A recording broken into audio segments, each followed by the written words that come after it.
Demo ojol 20 Mei 2025. Jeritan jalanan dari para penjaga roda ekonomi digital. Pada tanggal 20 Mei 2025, lanskap kota-kota besar di Indonesia diselimuti warna hijau yang khas. Warna jaket para pengemudi ojek online, ojol, dari dua perusahaan teknologi transportasi terbesar di negeri ini. Di tengah kepungan gedung pencakar langit, ribuan pengemudi ojol tumpah ruah ke jalan-jalan, memadati pusat-pusat pemerintahan dan kantor perwakilan perusahaan aplikasi. Spanduk terbentang, suara klakson menggema, dan orasi lantang menggugah kesadaran publik. Inilah momen kulminasi dari keresahan panjang yang telah lama mendidih di kalangan pekerja sektor gig economy. Demo ojol yang berlangsung pada Hari Kebangkitan Nasional tersebut bukan sekadar protes biasa. Ia merupakan akumulasi dari rasa frustrasi yang membuncah atas kebijakan-kebijakan yang dinilai menindas para mitra pengemudi. Bukan kali pertama ojol turun ke jalan, namun demo kali ini terasa berbeda. Lebih masif, lebih terkoordinasi, dan membawa pesan politik serta sosial yang jauh lebih tajam. Latar belakang, realitas yang kontras dalam industri transportasi digital. Sejak kehadiran aplikasi transportasi online di awal dekade 2010-an, wajah mobilitas masyarakat Indonesia mengalami transformasi drastis. Dengan sekali sentuh layar, masyarakat dapat memesan ojek atau mobil dengan cepat dan efisien. Fenomena ini membuka peluang kerja baru bagi jutaan orang di Indonesia, khususnya mereka yang tersisih dari sektor formal. Namun di balik narasi digitalisasi yang indah, terdapat kisah getir para pengemudi yang disebut mitra, namun tidak pernah benar-benar diberdayakan seperti rekan sejati dalam usaha. Mereka bekerja tanpa jaminan upah minimum, tidak memiliki perlindungan kesehatan dan pensiun, serta tunduk pada algoritma dan kebijakan sepihak dari perusahaan aplikasi. Ketimpangan ini terus membesar seiring meningkatnya tekanan biaya hidup, harga BBM yang fluktuatif, dan tarif insentif yang terus dikurangi secara sepihak oleh perusahaan. Alih-alih menjadi solusi, sistem gig ekonomi justru menciptakan ketidakpastian baru di dunia kerja. Pemicu aksi, penurunan tarif dan manipulasi insentif. Demo ojol pada 20 Mei 2025 ini dipicu oleh kebijakan terbaru dua perusahaan besar aplikasi transportasi yang menurunkan tarif dasar per kilometer secara signifikan dari sebelumnya Rp2.500 menjadi Rp1.800 per kilometer di wilayah Jabodetabek. Penurunan ini terjadi tanpa proses dialog atau konsultasi terlebih dahulu dengan perwakilan komunitas pengemudi.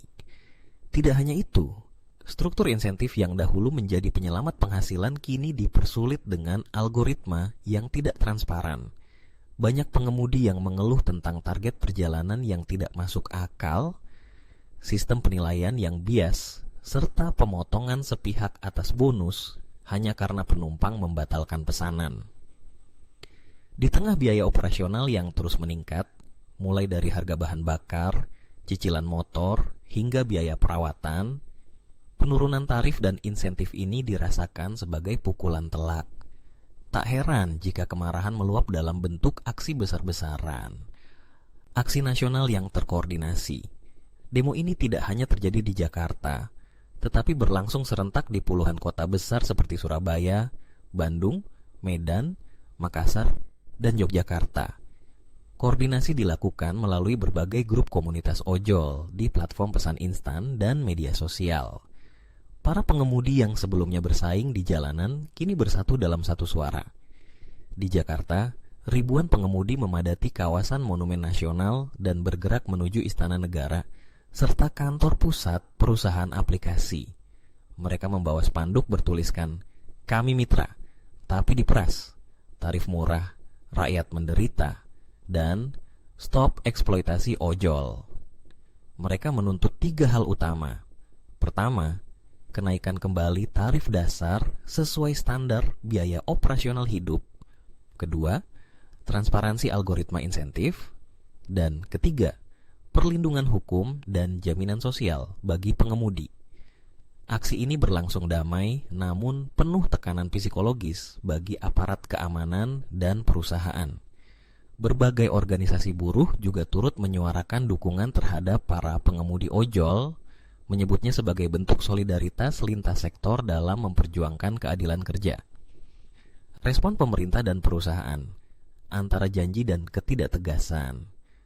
Pemerintah melalui Kementerian Perhubungan menyatakan akan memfasilitasi dialog antara pengemudi dan perusahaan aplikasi. Menteri Perhubungan menyebut bahwa perlu ada penyesuaian regulasi agar kepentingan para mitra pengemudi tidak diabaikan dalam ekosistem transportasi digital. Namun, tidak ada keputusan tegas yang diumumkan pada hari itu. Sementara itu, dua perusahaan aplikasi yang menjadi sasaran demo mengeluarkan pernyataan resmi bernada defensif. Mereka menyebut penyesuaian tarif dilakukan untuk menjaga daya saing dan mempertahankan keseimbangan antara permintaan dan penawaran. Namun mereka juga berjanji akan membuka forum komunikasi lebih rutin dengan komunitas pengemudi.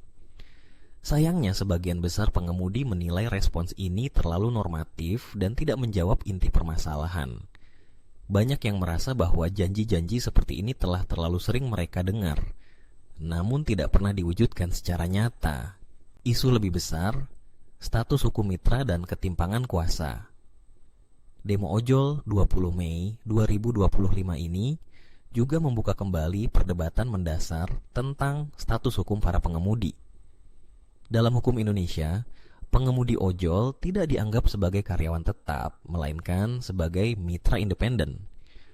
Hal ini berarti mereka tidak memiliki perlindungan hukum sebagaimana pekerja formal, meski pada praktiknya mereka terikat secara penuh oleh sistem perusahaan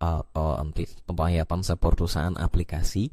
Kondisi ini menciptakan ketimpangan kuasa yang akut. Perusahaan makan dapat mengubah kebijakan kapan saja tanpa melibatkan para pengemudi dalam pengambilan keputusan. Tidak ada lembaga independen yang secara aktif melindungi hak-hak para pengemudi dari eksploitasi digital. Beberapa pakar ketenagakerjaan menilai bahwa perlu ada redefinisi hukum ketenagakerjaan di era digital yang mencakup pengakuan terhadap bentuk-bentuk kerja baru seperti gig ekonomi.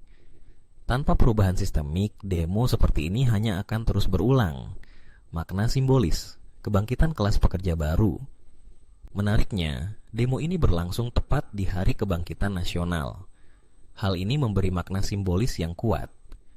Kebangkitan bukan hanya tentang perjuangan melawan penjajahan kolonial, tetapi juga melawan bentuk-bentuk penindasan modern.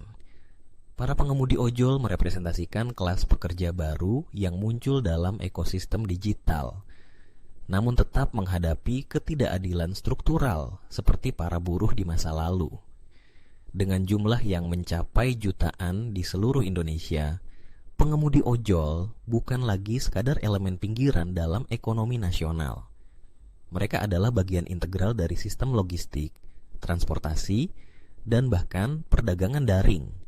Ketika mereka mogok, roda ekonomi digital ikut terhenti. Menuju masa depan, apa solusinya?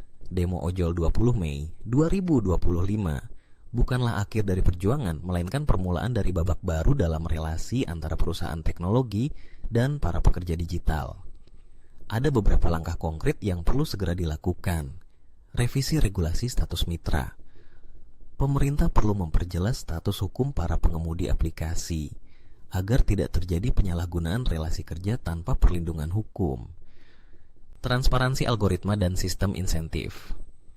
Perusahaan aplikasi wajib membuka sistem penilaian dan perhitungan insentif agar pengemudi dapat memahami dan mengevaluasi pendapatannya secara adil. Keterlibatan serikat pengemudi. Serikat atau asosiasi pengemudi harus diberi ruang legal untuk terlibat dalam negosiasi kebijakan perusahaan, layaknya serikat pekerja formal.